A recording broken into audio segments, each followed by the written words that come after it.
네. 자, 이번 시간에는 우리 제 35회 기출문제의 실무 이론 평가 문제를 한번 보도록 하겠습니다. 여러분이 한 15분 정도 풀어보셨는데 한번 답도 확인해 보시고, 그리고 또 추가적인 질문 있으시면 중간중간에 질문하시는 거 좋아요. 자, 1번 문제 보시면 다음에서 설명하는 재무제표의 기본 과정은 무엇이냐? 네, 우리 기본 과정이라는 게 몇 가지 있었죠. 기업 실체의 과정, 계속 기업의 과정, 기간별 보고의 과정, 이런 것들이 있었습니다.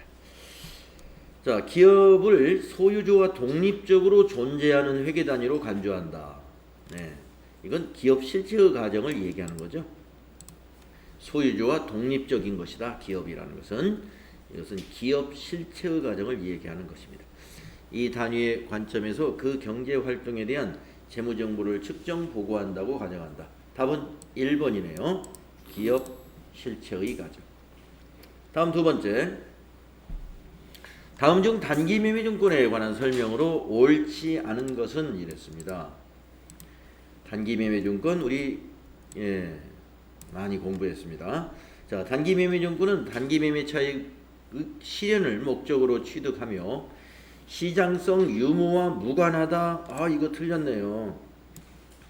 네, 우리가 단기 매매 증권으로 분류하려면은요, 시장성이 있어야 됩니다. 시장성이 있는 유가증권. 시장성이 있다는 의미는 뭐냐면 매수와 매도가 활발하다 이거예요. 매수와 매도가 활발하다. 그래서 보통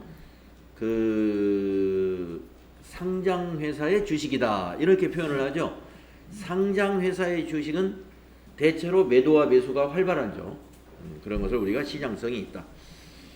1번이 답이었네요. 2번을 보시면 단기 매매증권 취득과 관련된 부대 비용은 단기 비용으로 인식한다. 그렇습니다. 수수료 비용으로 인식했었죠. 또 단기 매매 증권은 기말의 공정가치로 평가한다. 그렇습니다. 또 단기 매매 증권 평가 손익은 단기 손익으로 인식한다. 그렇습니다. 그러나 매도 가능 증권 평가 손익은 단기 손익으로 인식하지 않죠. 매도 가능 증권 평가 손익은 자본으로 인식한단 말이에요. 그 다음에 공정가치로 평가하지 않는 유가증권이 있죠. 단기 매매 증권은 결산 때 공정가치로 평가합니다. 자, 평가하지 않는 것이 투자자산에 뭔가 있었는데 뭐였습니까? 우리 유가증권 관련된 개정 과목이 3개가 있었습니다. 지금 나오는 단기 매매증권, 그 다음에 매도가능증권, 그 다음에 만기보유증권, 요 3가지 개념이 있는데요. 평가하지 않는 게 하나 있어요. 만기보유증권, 그렇죠. 만기보유증권은 만기까지 갖고 있을 의지가 강하고 그런 능력을 가지고 있기 때문에 중간에 처분을 안 한단 말이죠. 따라서 평가해 놓을 이유가 없어요. 만기 때는 뭐로 우리가 환금이래요? 액면가로 환금이 되는 거니까 만기 보유증권이라는 건 채권이거든요. 그 채권의 액면에 표시된 금액을 그대로 환수하는 거기 때문에 시장에서 가격이 오르락 내리락 하는 거에 대해서 장부에 반영할 필요가 없다는 것이죠. 그러나 매도가능 증권이나 단기 매매 증권은 매매 차익을 목적으로 구입한 거예요. 그렇기 때문에 현재 결산하는 시점에서는 시세가 어떻게 되는지 거기에 맞춰놔야죠. 그것을 평가라고 합니다. 그래서 단기 매매 증권이나 매도가능 증권은 평가는 합니다. 그런데 단기 매매 증권의 평가 손익은 단기의 손익으로 인식을 하고 매도가능 증권의 평가 손익은 자본이다. 이걸 꼭 기억하시고, 그 다음에 평가하지 않는 것도 기억을 해두셔야 돼요. 만약에 어떤 보기에서 만기 보유증권은 기말에 평가한다 라고 한다면 그건 틀린 보기다 이런 얘기죠. 자, 2번은 1번이었습니다. 다음에 3번. 주식의 발행 금액이 액면 금액보다 큰 경우, 이걸 할증 발행이라고 그러죠. 그 차익을 처리하는 개정 과목은 뭐였죠? 주식 발행 초과금이었습니다. 그렇죠? 주식 발행 초과금.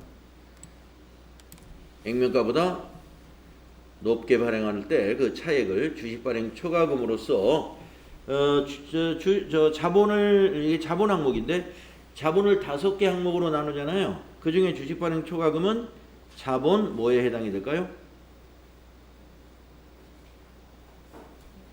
예, 자본 잉여금으로 분류되죠. 그 5가지 구분 아시죠? 자본금, 자본잉여금, 자본조정, 기타 포괄손익 누계액, 이익잉여금. 이 5가지 중에 자본잉여금에 해당이 된다. 주식발행 초과금은. 자, 그 다음에 4번을 보시면 현금 및 현금성 자산에 해당하지 않은 것은 통화, 현금이죠. 송금수표, 현금이죠. 당좌예금, 현금성 자산이죠. 취득 당시 만기가 6개월은 취득 당시 만기가 6개월이면 현금성 자산은 아닙니다. 그냥 단기 금융 상품이죠. 당좌 자산 안에는 들어와요. 6개월이면. 그러나 현금성 자산은 몇 개월이죠? 3개월. 예, 취득 당시 만기가 3개월 이내인 금융 상품은 현금성 자산으로 포함을 합니다. 4번이 옳지 않다. 자, 네 문제 아주 쉽게 풀 수 있었을 것 같아요. 다음에 5번 문제. 주식회사 한공의 특허권 취득 관련 자료이다. 2020년도 결산 시 무형자산 상각비 계상액은 얼마냐? 네, 특허권 상각을 말하는 건데 2019년 1월 1일에 취득을 했고요. 특허권의 등록비가 100만 원이 들어갔네요. 상각 방법은 정액법으로 5년간 상각하기로 했고요. 취득하는데 제 비용이 10만 원 들어갔네요. 그러면 특허권 등록 비용하고 제 비용이 특허권의 취득원가로 인식해야 돼요. 그래서 이 특허권은 110만 원에 취득했다. 그러면 정액법이고 5년이기 때문에 나누기 5를 하는 것이죠. 1년에 얼마인가. 그럼 매년 상각비가 같단 말이에요. 정액비는. 그러면 2019년도나 2020년도나 상각비는 같으니까 110만 원 나누기 5 하면 답이 되죠. 예. 답은 얼마예요?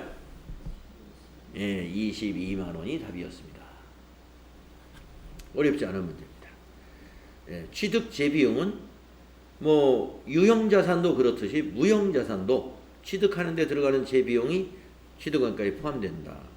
특허권은 110만 원의 취득원가로 보시면 됩니다. 다음에 6번. 다음 중 투자자산에 해당하지 않는 계정 과목은 이랬습니다. 투자자산에 해당하지 않는 거. 네. 장기금융, 단기매매, 장기대여금, 투자부동산. 뭘까요, 답이? 단기대여금이죠. 네. 단기 매매증권. 이건 투자자산이 아니죠. 선생님, 단기 매매증권 투자 목적 아닌가요? 네, 투자 목적입니다. 그렇지만 이거는 우리가 단기 투자자산이라고 그러지. 그냥 투자자산이라고는 안 합니다. 우리가 그냥 투자자산으로 분류하는 것은요, 비유동자산의 투자자산을 말하는 거예요. 이 단기 투자는요, 유동자산에 해당이 됩니다. 유동자산. 또 유동자산이면서 단기 매매증권은 뭐에서 공부했어요? 당좌자산에서 공부했지 않습니까? 당좌자산. 예, 당좌자산에 속해 있어요. 단기 매매증권. 그래서 여러분 단기 매매증권이라든지 1년짜리 정기예금이라든지 또는 1년짜리 정기적금 이러한 금융상품은 단기 투자자산이라고 볼 수 있습니다. 예, 그러나 투자자산은 아니에요. 그냥 투자자산 하면은 비유동자산. 비유동자산을 의미하는 거예요. 그래서 2번이다. 나머지는 다 투자자산에 해당이 됩니다. 전부 장기자 붙었죠. 장기 금융상품들이 다 투자자산이에요. 장기 대여금 또는 투자부동산 이런 게 투자자산. 다음 7번.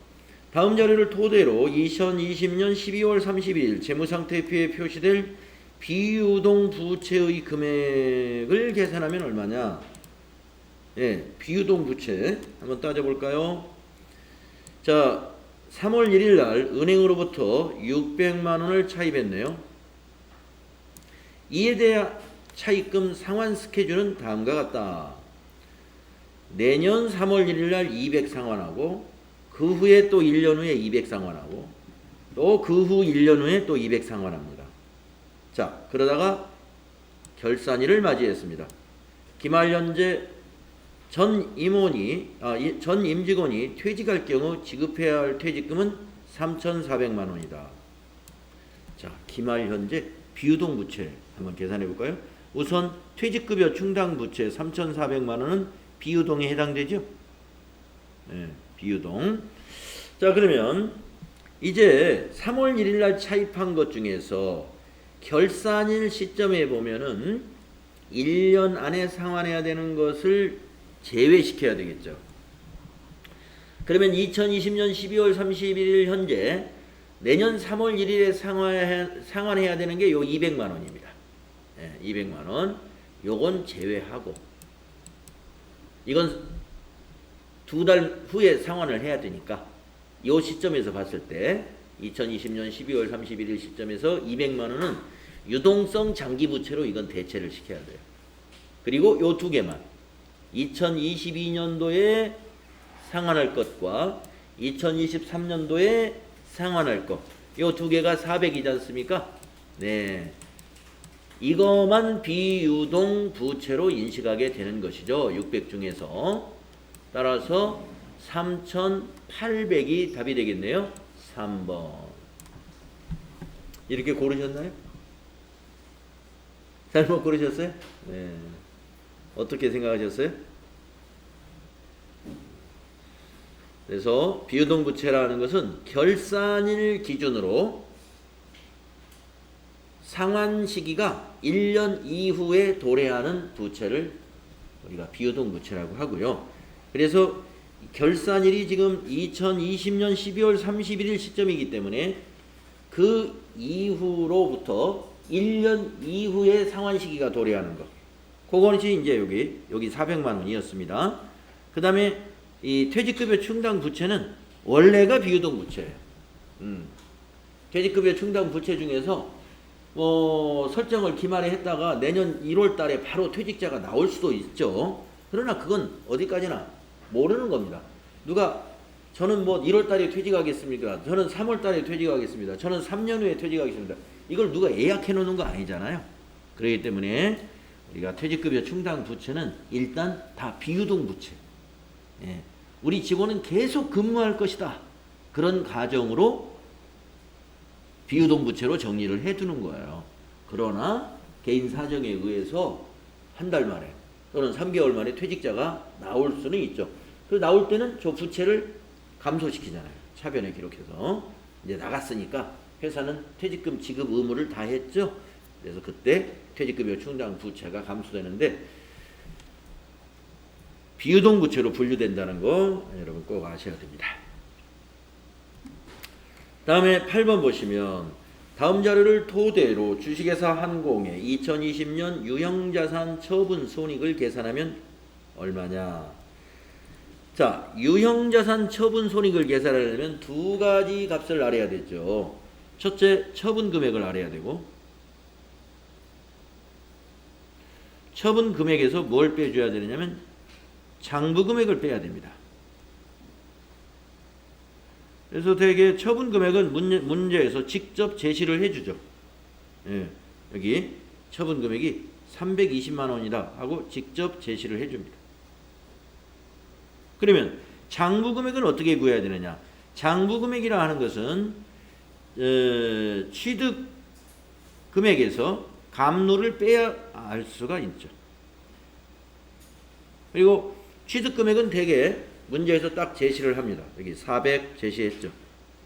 그러니까 400을 알았으니까 감로만 우리가 빼주면 되겠습니다. 자, 감가상각을 어떻게 했나 볼까요? 내용연수 5년으로 정액법으로 월할 상각을 했습니다. 잔존 가치는 10%. 그러면 400만 원에 10%면 40만 원이니까 40만 원을 빼놓고 이 360만 원을 가지고 감가상각을 정액으로 한다는 거예요. 나누기 5년 하면 1년에 얼마씩 한지 나오죠. 그래서 계산기를 가지고 여러분이 3600 나누기 5년 했더니 1년에 720이 됩니다. 72만 원. 월할로 하라고 그랬기 때문에 월할 사항이 뭐가 있는지 보겠습니다. 6월 30일 날 처분을 했어요. 작년 1월 1일에 사서. 그러면 1년 6개월입니다. 그러면 1년이면 72만 원이니까 감누는 여기에 1.5배 되겠죠. 그러니까 72만 원을 나누기 2 하면은 6개월치가 나오니까 36만 원을 더하는 거죠. 36만 원. 이게 1년 6개월치입니다. 이게 감누예요. 그래서 감누는 108만 원이죠. 자, 그러면 400만 원에서 한번 빼보겠습니다. 400만 원 빼기 108만 원 하면은 잔고 금액이 나온다 이거. 292만 원이라는 걸 우리가 알 수 있습니다. 292만 원. 그래서 320만 원에 처분을 했으니까 320만 원 빼기 292만 원 하면은 28만 원이 나오더라 이거예요. 그래서 처분 금액이 28만 원 더 비싸게 처분했다. 그래서 처분이익은 2번이었다 이런 얘기죠. 다 맞추셨나요? 네. 뭐 정액법 계산이고 하기 때문에 여기에서 뭐 이렇게 어렵게 문제를 꼬아서 낸 것은 없습니다. 그래서 잠깐 계산기 시간 투자하면 답을 맞출 수 있습니다. 그러니까 기본적으로 유형자산 처분 손익을 계산하려면 어떻게 계산한다? 처분 금액에서 잔고 금액을 뺀다. 이걸 알아야 돼요. 그리고 잔고 금액은 어떻게 구한다? 취득원가에서 감가상각 누계액을 빼야 된다. 그러면 답을 찾을 수 있습니다. 자, 9번째 문제. 도소매업을 영위하는 주식회사 한공의 자료가 다음과 같을 때 판매비와 관리비는 얼마냐? 네, 뭐 판매비와 관리비 계정과목, 영업의 비용 계정과목 이렇게 섞여 있을 때 또 여러분이 판매비와 관리비만 콕 찍어낼 줄 알면 되는 것이죠. 자, 급여 판관비, 퇴직급여 판관비, 복리후생비 판관비, 대손상각비 판관비, 임차료 판관비, 이자비용 영업의 비용, 기부금 영업의 비용, 접대비 판관비, 요거 다 더해야 되겠네. 여러분도 이렇게 더해서 거 맞죠? 200 요렇게 더하니까 270이네요. 요게 270, 여기 80이죠? 그러면 350, 여기 27만 원이죠? 377만 원인가요? 그래서 1번에 답이 있네요. 377만 원.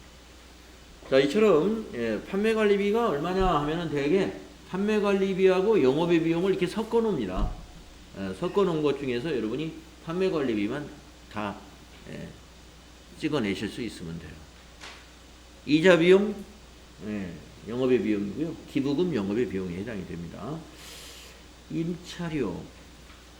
임차료라는 것은 우리가 뭐 빌린 겁니다. 토지를 빌렸다든가 건물을 빌렸다든가 아니면 업무용 승용차를 빌렸다든가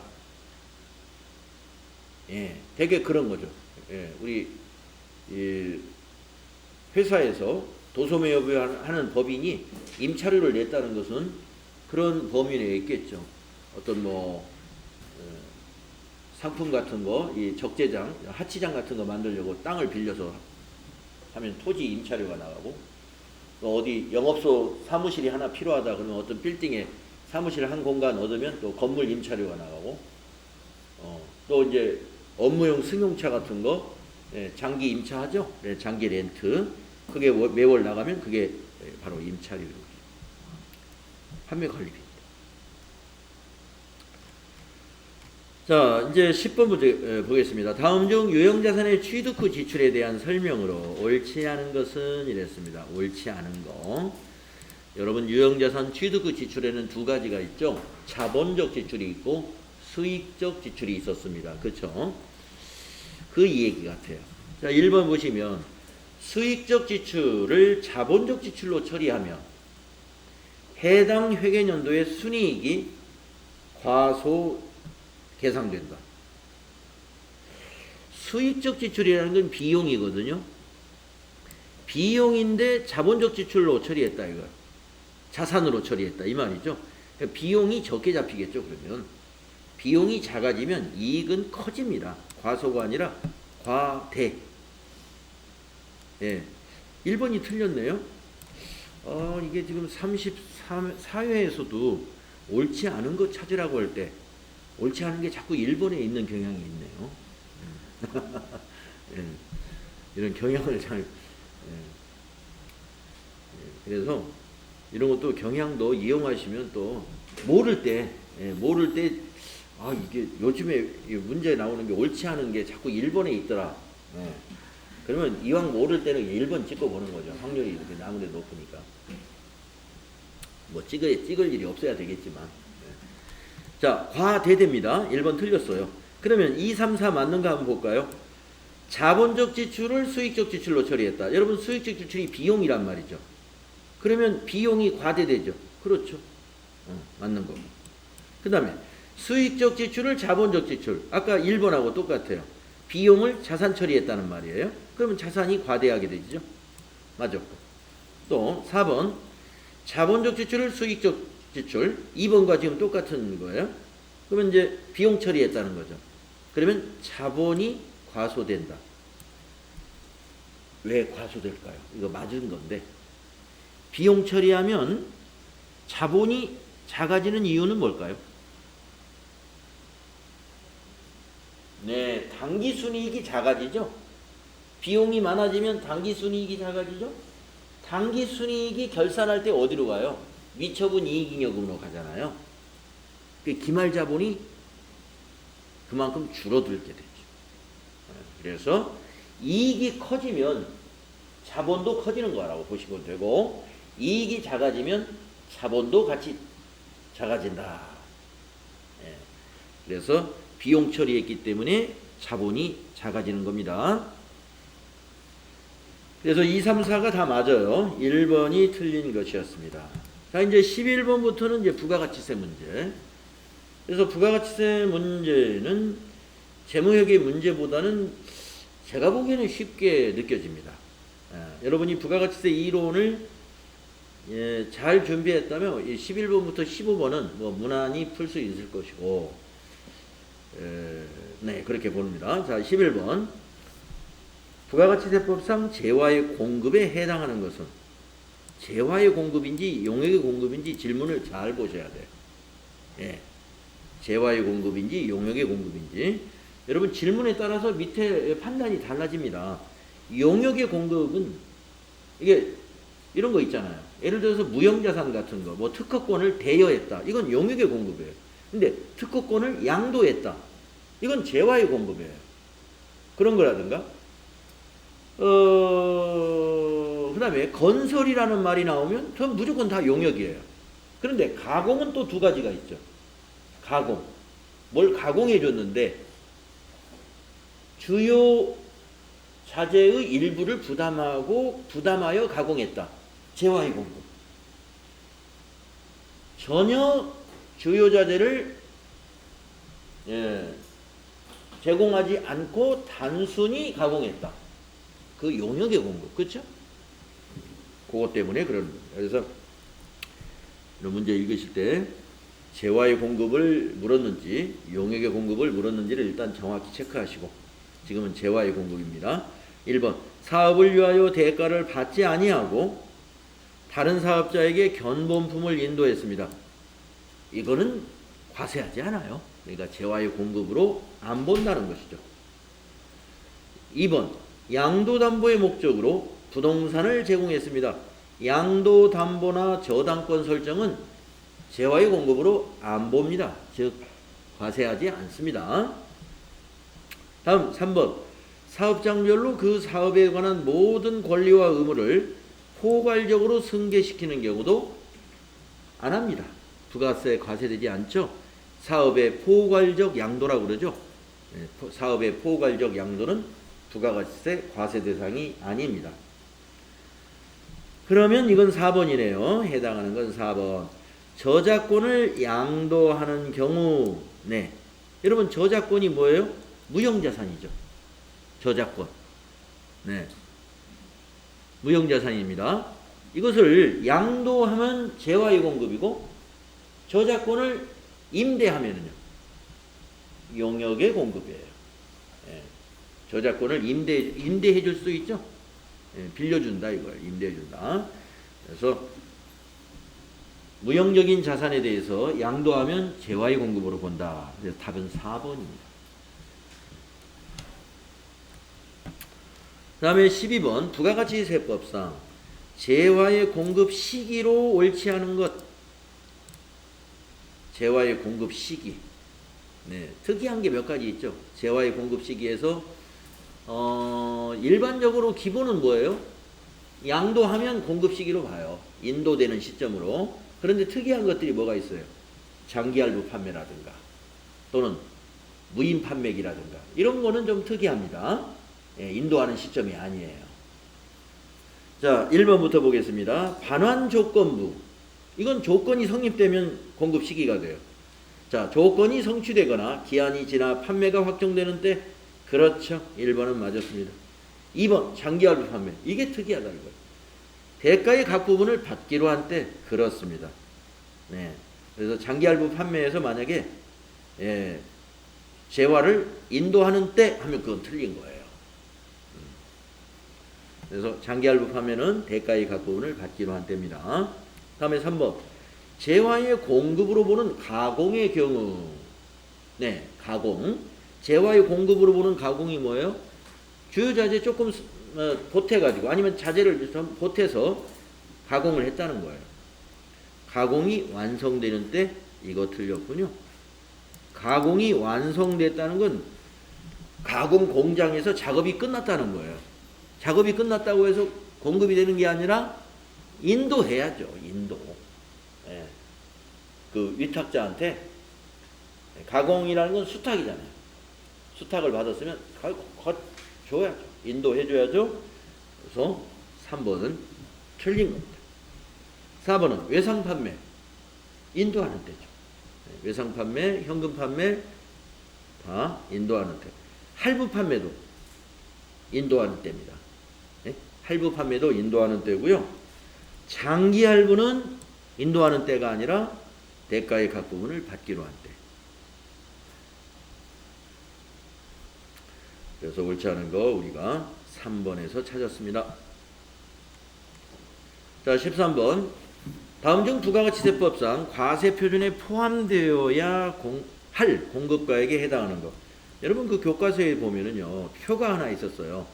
과세표준에 포함되어야 할 거 좌측에, 과세표준에서 제외시켜야 될 거 우측에.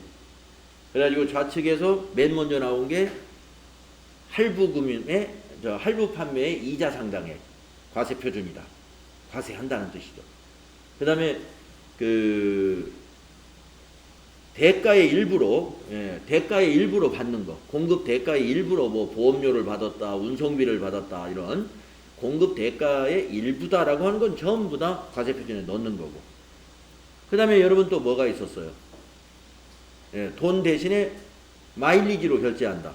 그거 과세표준에 포함한다 그랬죠. 그런 것을 기억하시면 됩니다. 포함해야 하는 거. 할부 판매 이자. 그렇죠. 1번 포함해야 되는 겁니다.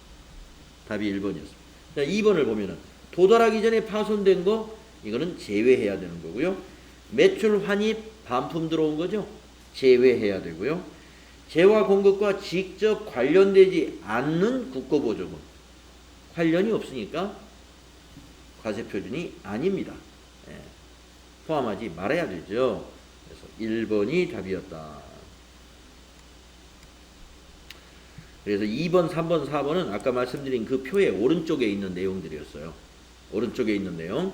그 다음에 1번은 아까 말씀드린 그 표의 왼쪽에 맨 상단에 할부 판매 시 이자 상당액. 이게 아까 말씀드린 그 표의 맨 위에 있었습니다. 그래서 이 과세 표준에 포함해야 되느냐, 포함하지 말아야 되느냐 이런 문제가 제법 나오기 때문에 우리 교재에서는 아예 그 많이 나오는 부분을 표로 딱 만들어 놓은 거예요. 포함시킬 거 왼쪽, 포함시키지 말아야 될 거 오른쪽에서 뭐 용기대금이라든가 또 그 종업원에게 봉사료 주는 거 이런 것들은 포함하지 말아라 이렇게 오른쪽에 좀 길게 내용이 있었죠. 그거에 관한 문제예요. 23번.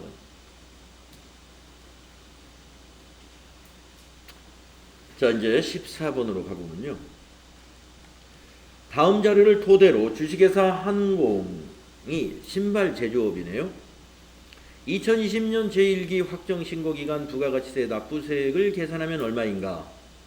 단 매입세액은 공제받기 위한 절차를 모두 이행하였다. 그래서 납부세액을 계산하라고 그랬으니까 매출세액에서 매입세액을 빼야 된다는 거 알아야 되겠죠.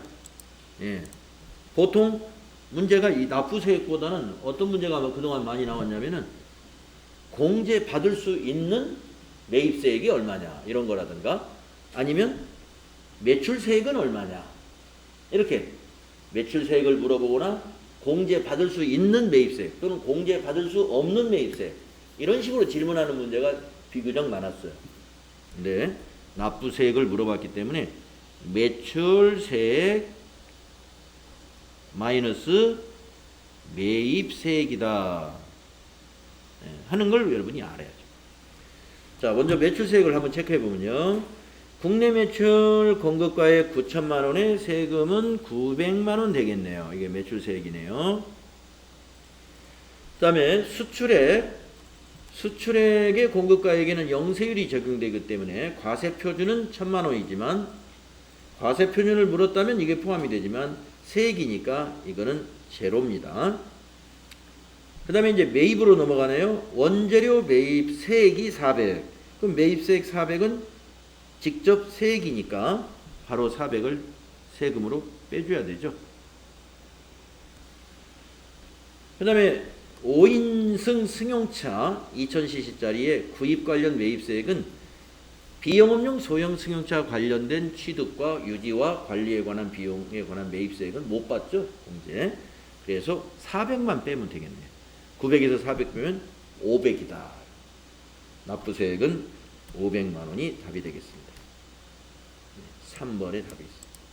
쉽죠? 자, 마지막 문제입니다. 다음 중 부가가치세법상 전자세금계산서와 관련된 대화로 옳지 않은 것은? 자, 첫 번째 사람. 전자세금계산서를 지연전송할 경우 가산세를 부담해야 돼. 맞습니다. 지연전송 가산세 0.3%. 공급가액의 0.3%. 자, 두 번째 사람. 모든 개인 사업자는 전자세금 계산서를 발급하여야 해. 이 사람이 틀렸군요. 개인 사업자는 모두는 아닙니다.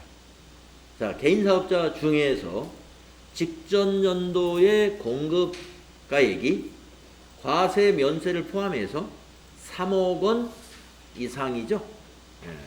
그러니까 모든 법인 사업자는 전자세금 계산서를 다 발급해야 되나 개인 사업자는 전부는 아니다. 3억 원 직전 연도의 공급가액이 3억 원 이상인 사업자만 해당이 되니까 옳지 않은 것은 여주가 답이었습니다. 네, 여러분이 아마 15개 중에서 이 정도 수준이면은 뭐 여러분 무난히 10개 이상은 맞췄을 것 같아요. 그렇게 됐습니까? 네. 혹시 추가적인 질문, 내가 이것이 질문하고 싶었다 있으시면 질문하시죠.